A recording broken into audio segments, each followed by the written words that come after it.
From Neural Newscast, this is Prime Cyber Insights, intelligence for defenders, leaders, and decision makers.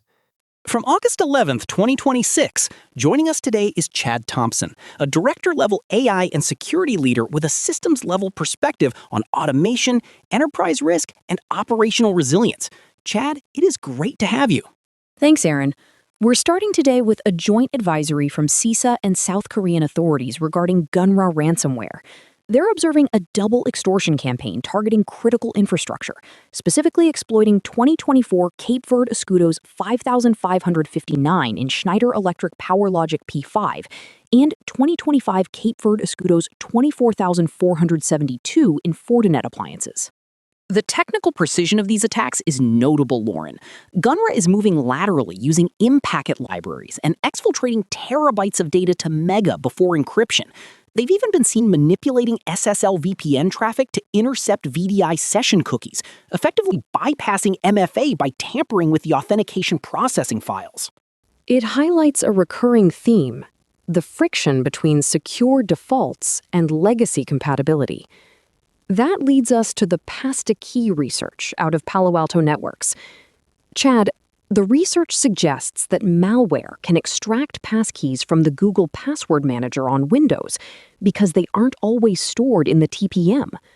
How does this impact our view of passkeys as a phishing-proof solution? Lauren, it is a critical distinction. The FIDO2 specification doesn't actually mandate TPM storage because developers prioritize cross-device syncing. On mobile platforms, sandboxing is aggressive enough to protect those keys, but Windows lacks that same granular isolation by default. If a Windows machine is compromised at the agent level, the passkeys stored in software-based vaults become accessible to the attacker. From a systems risk perspective, this doesn't make passkeys insecure, but it does change the threat model.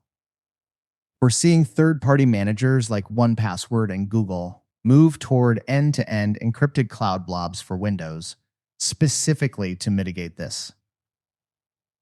For practitioners, the takeaway is that passkeys solve for phishing, but they don't absolve us of the need for robust endpoint detection and response.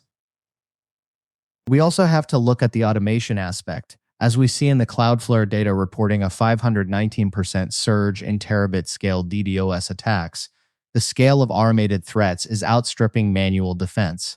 Whether it's credential harvesting via passkey or massive network layer floods, the reliance on hardware-level roots of trust and automated mitigation is no longer optional for enterprise resilience.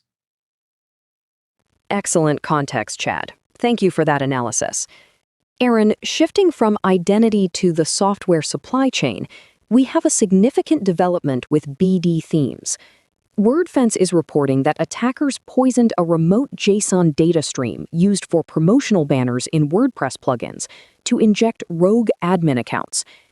Exactly, Lauren. This is stealthy because it doesn't require a plugin update. By gaining write access to a vendor's storage bucket, the actors injected malicious JavaScript that runs whenever an admin logs into the dashboard. It even hooks into database queries to hide the rogue accounts from the agent list. It is a high-impact bypass of traditional file integrity monitoring. And the infrastructure targets keep coming. Polish CERT just detailed how the Electrum threat group used a private access point name to breach a small energy plant. They moved laterally through a cellular router to shut down a steam turbine. It's a novel vector, using a private mobile gateway to circumvent air-gapped logic. It's a reminder that private doesn't mean secure without client isolation. Managing these distributed OT assets is becoming the front line of grid resilience. That is our briefing for today. I'm Aaron Cole. And I'm Lauren Mitchell. For the full technical breakdown of the Gunra indicators and the BdThemes payloads, visit pci.neuralnewscast.com. Neural Newscast is AI-assisted, human-reviewed. View our AI transparency policy at neuralnewscast.com. This program is for informational purposes only and does not constitute professional legal or security advice. We'll see you in the briefing room tomorrow. This has been Prime Cyber Insights on Neural Newscast. Intelligence for defenders, leaders, and decision makers.